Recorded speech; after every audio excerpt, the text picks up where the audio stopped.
속도를 많이 내다 보면 사고를 방지하지 못하고 그 일로 인해서 어려움 당하는 일들이 발생합니다. 뿐만 아니라 술을 마신 다음에 운전하는 음주 운전을 조심해야 됩니다. 정신이 말짱하지 않은 상황에서 운전을 하다 보면요, 나로 인해서 다른 사람이 고통을 당할 수 있기 때문입니다. 뿐만 아니라 운전할 때 전화 통화를 한다든지 아니면 옆에 사람을 보면서 이야기를 하면서 운전을 하다 보면 운전에 집중이 되질 않습니다. 그래서 사고가 발생하는 경우가 있습니다. 그런데 이렇게 과속이나 음주나 주시 태만보다도 운전할 때 더 조심해야 할 행동이 있습니다. 그게 뭐냐 하면 졸음운전이에요. 실제로 고속도로에서 사고로 목숨을 잃는 사람들이 꽤 많이 있습니다. 통계를 보면 졸음운전으로 목숨을 잃는 사람들이 제일 많다고 합니다. 따라서 고속도로에서 운전자들이 졸음운전만 하지 않아도 내가 살 수 있고 다른 사람들을 살릴 수 있다는 것을 우리는 깨달아야 합니다. 그런데 오늘 우리에게 주신 본문 말씀을 보면 우리가 인생길을 달려갈 때 가장 조심해야 할 것이 있다고 말씀합니다. 그것이 무엇일까요? 2절 말씀을 보시면 우리가 다 실수가 많으니 만일 말에 실수가 없는 자라면 곧 온전한 사람이라 능히 온 몸도 굴레 씌우리라 말씀합니다. 먼저 예수님의 동생인 야고보는 박해 때문에 흩어져 사는 유대인 성도들에게 편지하면서 우리는 다 실수가 많은 존재라고 말씀합니다. 여기서 실수가 많다는 것은 하나님의 말씀대로 멋지게 살아가기보다는 죄악의 돌부리에 걸려 넘어지는 경우가 훨씬 더 많다는 의미입니다. 솔직히 우리는 교회에 열심히 다니는 성도들이 넘어지는 모습을 보면 아니 저 사람이 어떻게 저렇게 넘어질 수가 있어, 아니 저 사람이 어떻게 그렇게 할 수가 있어, 큰 충격을 받습니다. 그렇다면 우리가 충격을 받는 이유가 무엇입니까? 그것은 우리가 우리의 영적인 모습을 잘 모르기 때문입니다. 우리는 예수 그리스도를 영접함으로 하나님의 자녀가 되었습니다. 하지만 하나님의 자녀가 되는 그 순간 갑자기 십자가 군병이 되질 않습니다. 갑자기 예수님의 신실한 제자로 변화되는 것이 아닙니다. 마치 아기가 갓 태어나면 아무것도 할 수 없는 것처럼 우리들도 영적으로는 어린아이와 같이 연약한 모습으로 신앙생활을 시작합니다. 따라서 우리는 마음에는 원이로되 육신이 약하여서 자주 넘어질 때가 있습니다.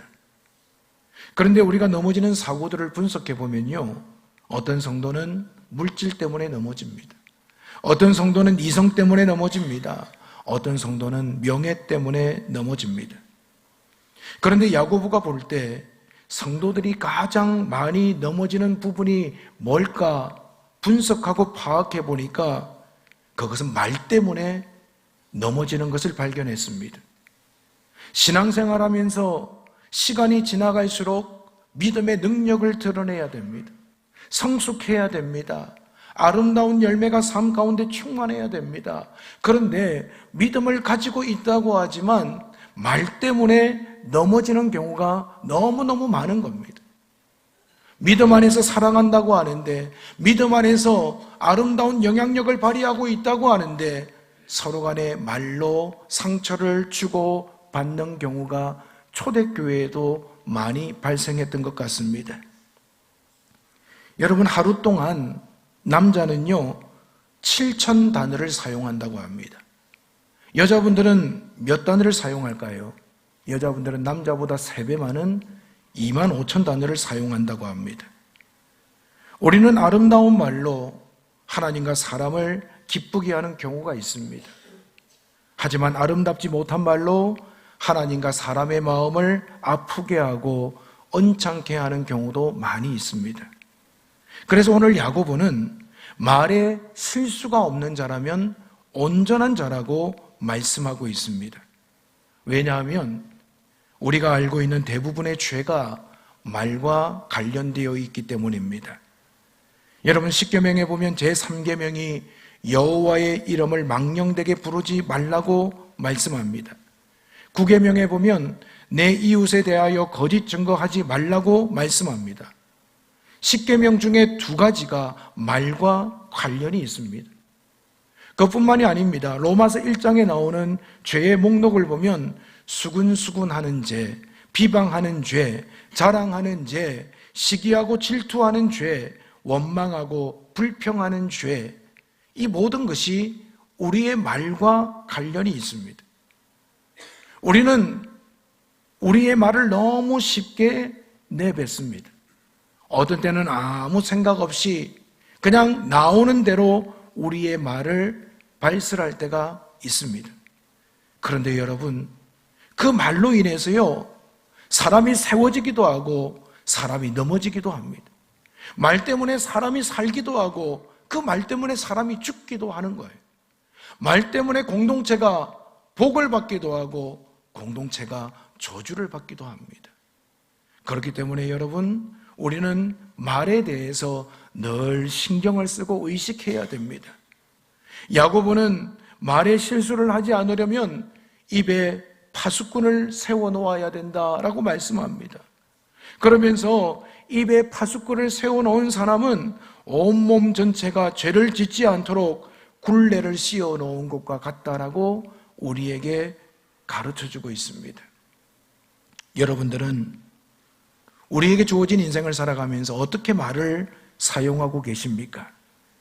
우리가 사용하는 말에 3가지 특징이 있습니다. 그 첫 번째 특징은 말은 영향력이 큽니다. 3절 말씀을 보시면 우리가 말들의 입에 재갈을 물리는 것은 우리에게 순종하게 하려고 그 온몸을 제어하는 것이라 말씀합니다. 야고보는 말의 영향력이 들판을 힘차게 달리는 말의 재갈과 같다고 표현하고 있습니다. 우리는 마부가 말을 다스리는 방법을 잘 알고 있습니다. 마부가 말을 달리게 하거나 멈추게 할 때 어떻게 합니까? 꼬리를 붙잡고 잡아 당기나요? 아니면 다리를 붙잡나요? 아니면 머리를 붙잡고 움직이나요? 마부는요, 말에 있는 조그마한 재갈로 그 말을 이끌어갑니다. 그 재갈이 우리가 볼 때는 별것 아닌 것 같지만 그 말의 힘을 제어하기도 하고 방향을 바꾸기도 하고 속도를 제어합니다. 여러분, 이 재갈이 별것 아닌 것 같지만 그것을 통해서 말의 모든 것들을 움직일 수 있다는 거지요. 그것뿐만이 아닙니다. 바다를 항해하는 거대한 배가 방향을 바꿀 때 어떻게 합니까? 조그만 키를 움직여서 방향을 조정합니다. 그 자그마한 것이지만 그 큰 덩치의 배를 움직이지요. 얼마나 그 영향력이 대단합니까? 사람의 혀도 마찬가지입니다. 배의 키와 같이, 말의 재갈과 같이 사람의 혀는요, 비록 작은 것이지만 그것이 우리의 삶을 이끌어가는 거예요. 우리의 인생을 이끌어갑니다. 사람의 혀는요, 몸 전체에 비하면 보잘것없는 작은 지체입니다. 새치밖에 되질 않습니다. 하지만 그 영향력이 얼마나 큰가를 우리는 잘 알고 있습니다. 말 한마디로 전쟁을 일으키기도 합니다. 또 말 한마디로 전쟁을 멈추기도 합니다. 말 한마디로 사람을 살리기도 하고 말 한마디로 사람을 죽이기도 합니다. 5절 말씀을 보면 혀도 작은 지체로 돼 큰 것을 자랑하도다라고 말씀합니다. 혀가 작은 것이지만 그 혀의 영향력이 얼마나 큰가를 우리에게 시사하는 말씀입니다. 우리는요, 무심코 말을 합니다. 내가 말하는 것이 앞으로 어떤 파장을 일으킬지 전혀 생각하지 않고 말을 할 때도 있습니다. 야고보는 우리에게 혀는 우리가 생각하는 것보다도 큰 영향력을 가지고 있다고 가르쳐주고 있습니다. 사랑하는 성도 여러분, 여러분들은 일상생활 가운데 어떻게 말을 하고 계십니까? 믿음으로 살아가고 있는 저와 여러분들이 이 말의 영향력이 얼마나 큰가를 안다면 우리는요, 우리의 말을 조심해야만 합니다. 어떤 사람들은 입만 열면 부정적인 단어를 쏟아냅니다. 하나님 도와주십시오. 하나님 은혜를 베풀어 주십시오. 하나님께서 역사하시면 잘 될 줄 믿습니다. 이 교회에서는 그렇게 기도하고 나가서 사람을 만나면 아이고 죽겠네, 아이고 망하겠네, 아이고 힘드네. 여러분, 우리가 그렇게 말을 할 때가 있습니다. 우리의 말을 하나님은 다 듣고 계십니다. 그렇기 때문에 우리 믿음의 사람은요, 늘 하나님을 의식하면서 내 말을 들으시는 하나님 앞에 말할 수 있는 지혜가 있어야 될 줄로 믿습니다. 사랑하는 여러분, 말의 영향력을 무시하지 마십시오. 오늘 여러분들이 누군가에게 어떤 말을 하느냐에 따라서 그 사람의 생사가 여러분의 말에 달려있음을 깨달아야 됩니다. 오늘 내 인생도 내가 어떻게 말을 하느냐에 따라서 그 길이 열리고 닫힌다라는 것을 깨달아야 됩니다. 오늘 말에 영향력이 있음을 깨달으시고 늘 말을 조심하고 긍정적인 말, 축복의 말, 격려의 말을 하시는 우리 성도님들이 되시기를 바랍니다. 두 번째로 말의 특징은요, 파괴력이 큽니다. 제가 몇 주 전에 설교하면서 어느 병원 게시판에 적혀있는 글을 소개해드린 적이 있지요. 개에게 물린 사람은 반나절 치료를 받고 돌아갔습니다.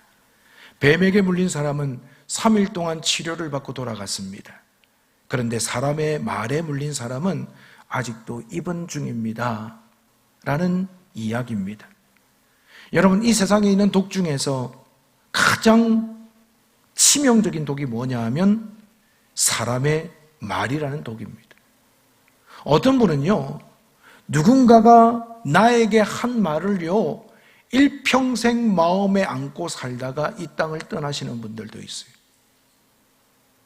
나를 향해서 당신이 이런 말을 했지, 잊어버리려고 해도 그 말이 내 마음에 박혀가지고요, 떠나지 않고 그 사람을 괴롭히는 경우가 있습니다. 몸에 난 상처는요, 치료받고 약을 먹고 시간이 지나면 다 아물어져요. 그런데 문제는 사람의 말을 통해서 내 마음에 상처를 입으면 그것이 우리의 삶을 얼마나 핍절하게 만들고 피폐하게 만드는가 우리 너무 잘 알고 있지 않습니까? 그래서요, 성경에 보면 말조심하라는 말이 많아요. 그 말에 파괴력이 있기 때문에 말을 잘해야 된다라고 우리에게 성경은 교훈하고 있습니다. 믿음을 가지고 살아가는 사람이라면, 하나님 닮아 살아가기를 원하는 사람이라면, 여러분, 우리는 말의 파괴력을 깨닫고 말을 조심해야만 됩니다. 오늘 많은 믿음의 사람들이 믿음이 있다고 하면서도 말을 마음대로 쏟아냅니다. 생각대로 기분대로 내뱉습니다. 말에 훈련이 되어 있질 않아요. 그러다 보니까 하나님의 영광을 가리는 경우가 얼마나 많습니까? 여러분, 교회 안에서도 마찬가지예요. 어떤 어려운 일이 생기면 그냥 말잔치 하다가 끝나는 경우가 많습니다. 어려움 당할 때 기도하고 하나님을 찾고 하나님 앞에 엎드려야 되는데 기도는 하지 않고 엉뚱한 말을 쏟아내면서 부정적으로 말하고, 여러분, 계속해서 상처 주고 상처받다 보면요, 여러분, 그 공동체가 파괴가 되는 거예요. 이와 같은 상황들이 야고보가 살아가던 그 시대에도 많이 발생했던 것 같습니다. 그래서 말을 조심해라. 말에는 파괴력이 있으니까 정신을 차리고 우리가 말을 조심하라고 야고보가 우리에게 권면하고 있는 겁니다. 몇 년 전에 강남에 있는 아파트 경비원이 분신 자살을 시도한 일이 있습니다. 그 경비원은 열악한 근무 조건에 비해서 월급이 너무 작다고 분신한 것이 아닙니다. 청소나 잡초 제거, 주차 관리와 같은 잡무가 많아서 분신한 것도 아닙니다. 그분이 분신을 한 가장 큰 이유는요, 입주민의 말 때문이었답니다. 그 아파트의 입주민들 많은 분들이 그 경비원 아저씨를 마당새 부리듯이 대했답니다. 자기네들보다도 나이가 많으신 분인데 경비하시는 분을 보면서 어이, 어이 하면서 그분을 하대 취급을 했다라는 거예요. 그러면서 모욕적인 폭언을 퍼부었답니다. 이 일이 지속되면서 이 경비하시는 분이 모욕을 느꼈습니다. 그래서 분신을 시도했습니다. 상식적으로 생각할 때는 도저히 그 경비원의 행동이 이해가 되질 않습니다. 하지만 그 동료들은요, 충분히 그럴만하다고 말을 합니다. 왜냐하면 당해보지 않은 사람은 모르기 때문입니다. 사랑하는 여러분, 말을 가지고 누군가를 계속 무시하다 보면요, 그 무시당하는 사람은요, 그 인생의 불꽃이 꺼져버리는 거예요. 계속해서 그 사람을 향해서 손가락질하고 비판하고 비난하면요, 그 사람은 살 힘을 잃어버리게 되는 거예요. 6절 말씀을 보시면 혀는 곧 불이요 불의의 세계라. 혀는 우리 지체 중에서 온몸을 더럽히고 삶의 수레바퀴를 불사르나니 그 사르는 것이 지옥불에서 나느니라 말씀합니다. 야고보는 혀를 불에다가 비유합니다. 한번 불이 나면 집안의 귀한 것들 모두가 잿더미로 변해버리죠. 마찬가지로 사람이 함부로 내뱉은 말이요, 한 사람의 인격을 태워버립니다. 행복한 가정도 태워버립니다. 평안한 교회도 태워버립니다. 사랑하는 여러분, 이만큼 말은 파괴력이 있다는 것을 우리는 잊지 말아야 합니다. 혀는 불입니다. 그렇기 때문에 이걸 조심스럽게 다루지 않으면요, 우리의 혀를 통해서 불이 나가게 되고 그 불로 인해서 주변에 있는 것들이 파괴된다는 것을 야고보는 우리에게 가르쳐 줍니다. 그래서 야고보는 1장에서 듣기는 속히 하고 말하기는 더디하라고 권면합니다. 여러분, 우리가 신앙생활하면서 듣는 것은 속히 들으시길 바랍니다. 그리고 말하는 것은 생각하고 기도한 후에 표현할 수 있기를 바랍니다. 그런데 우리는 대체적으로 거꾸로 해요. 듣기는 천천히 하고 좀 힘든 이야기를 하면 안 들은 채 하고 말하는 것은 얼마나 빨리빨리 표현하는지 몰라요. 이게 지혜로운 인생이 아니라는 거예요. 여러분, 심지어 야고보는 내 혀에 재갈을 물리라고 말씀합니다. 입에 재갈을 물리고 말하고 싶어도 꾹 참으라고 이야기합니다. 왜 그렇습니까? 우리가 하는 말은 파괴력이 크기 때문입니다. 한번 내 입에서 나간 말은요, 돌이킬 수가 없는 거예요. 사랑하는 여러분, 오늘 저와 여러분이 불과 같은 이 혀를 하나님 앞에서 지혜롭게 사용할 수 있기를 바랍니다. 그래서 우리의 말이 사람을 세우고 사람을 살리고 공동체를 아름답게 만드는 말이 될 수 있기를 바랍니다. 말에는 파괴력이 크기 때문에 우리가 말을 할 때에 늘 하나님 앞에서 하나님을 의식하면서 우리의 말들을 할 수 있었으면 좋겠습니다. 마지막으로 말의 특징은요, 길들일 수가 없습니다. 8절을 보시면 혀는 능히 길들일 사람이 없나니 쉬지 아니하는 악이요 죽이는 독이 가득한 것이라 말씀합니다. 여러분, 서커스를 보면요, 호랑이가 뜨거운 불 속으로 그 링 안에 확 뛰어가지고 넘어가는 것을 저는 어렸을 때 봤어요. 그리고 코끼리가요, 덩실덩실 춤을 추는 것도 봤습니다. 제주도에 가서 보니까 돌고래가요, 묘기를 부리는 것도 봤어요.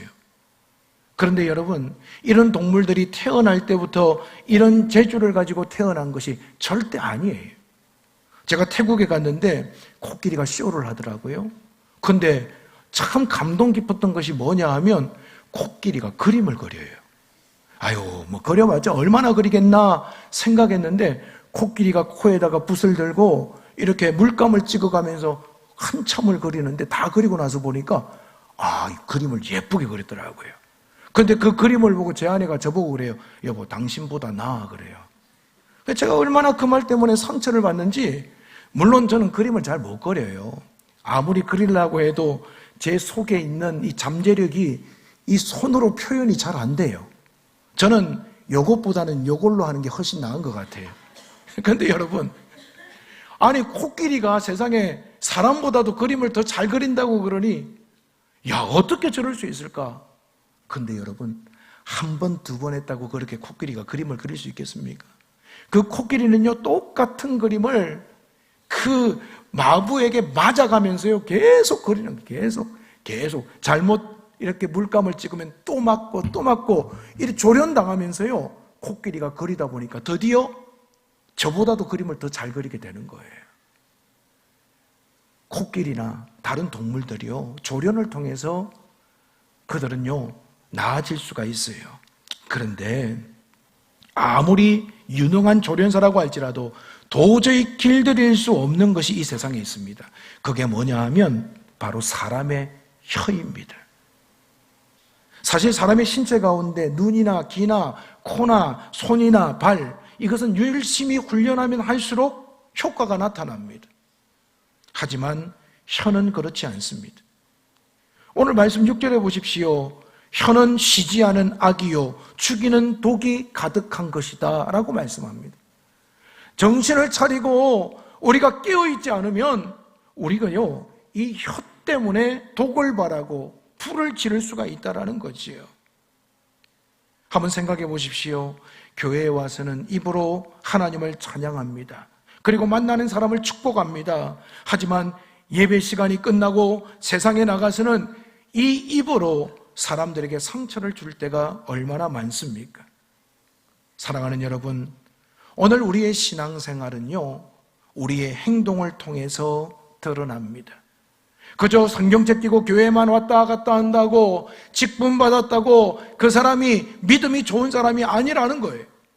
오랜 시간 신앙생활을 했어도 이 혀가 길들여지지 않아서, 혀가 하나님 앞에 제어되지 않아서 오히려 문제를 일으키고, 아유, 저 사람이 무슨 믿음의 사람이야, 손가락질 받는 우리의 모습들이 있습니다. 그렇기 때문에 야고보는요, 오늘 저와 여러분이 이 말에 어떤 특징이 있는가를 깨닫고 늘 우리의 혀를 조심할 것을 가르치는 겁니다. 말에는요, 영향력이 있습니다. 말에는 파괴력이 있습니다. 그리고 이 혀는 잘 길들여지질 않습니다. 그렇기 때문에 우리가 늘 깨어서 하나님을 두려워하는 마음으로 우리의 혀를 사용할 수 있는 지혜가 필요합니다. 사랑하는 여러분, 우리가 이 혀를 가지고 살아갈 때 우리의 말이 하나님께 영광 돌리도록 하기 위해서 어떻게 해야 되겠습니까? 우리의 말은요, 내 속 사람이 변화되어야 새로워지고 바뀌게 됩니다. 내 속 사람이 하나님의 은혜와 하나님의 사랑으로 가득히 채워져 있을 때 우리의 말이 바뀌고 우리의 혀가 하나님의 기쁨이 될 수가 있습니다. 이 시간 여러분, 우리의 속 사람을 돌아보면서 하나님 아버지, 나의 입술의 모든 말이 하나님께서 받으시기에 합당한 말이 되게 하여 주옵소서. 늘 기도하면서 우리의 말을 지혜롭게 사용할 수 있기를 간절히 바랍니다. 여러분, 살아가면서 살아갈수록 사람의 말이 참 무서운 것 같습니다. 여기저기서 그냥 아무 생각 없이 쏟아내는 말들, 그 말들로 인해서 오늘도 상처받고 넘어지고 힘들어하는 사람이 있다는 것을 우리는 늘 인식해야 됩니다.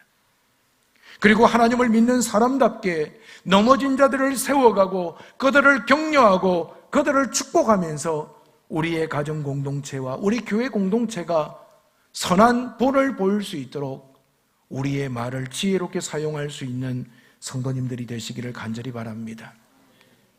어느 할머니와 할아버지 부부가 함께 두 분이 오손도손 살아가는데 그 할머니가 늘 할아버지 외출할 때마다 이 말을 해요. 영감, 까먹지 마요.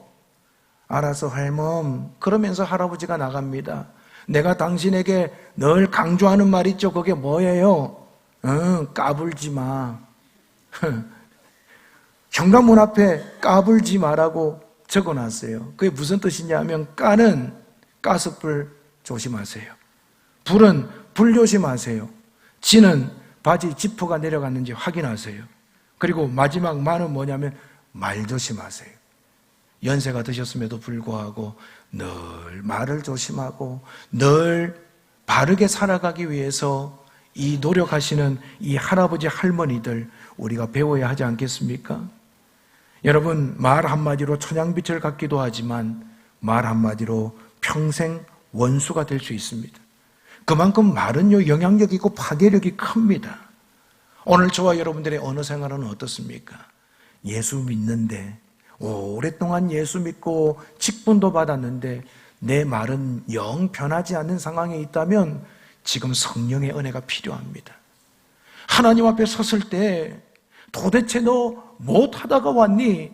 하나님 앞에 부끄러움 당하지 않도록 여러분, 우리가 오늘 야고보가 하시는 말씀을 귀담아 새겨들을 수 있기를 간절히 바랍니다.